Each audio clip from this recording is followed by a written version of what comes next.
To automatically delete live transcription after 24 hours on Samsung Galaxy S24 Ultra, swipe down the top of the screen and then tap setting icon. Scroll down the screen to find accessibility. Tap accessibility and then tap hearing enhancement. Tap live transcribe.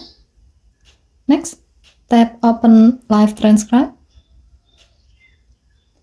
Tap setting icon at the bottom left corner of the screen. And then tap the blue on off switch next to transcription history until the switch turns gray to turn it off.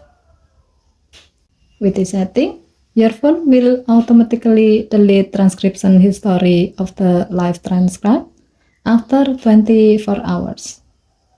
Okay, thank you for watching. Please help to like and subscribe.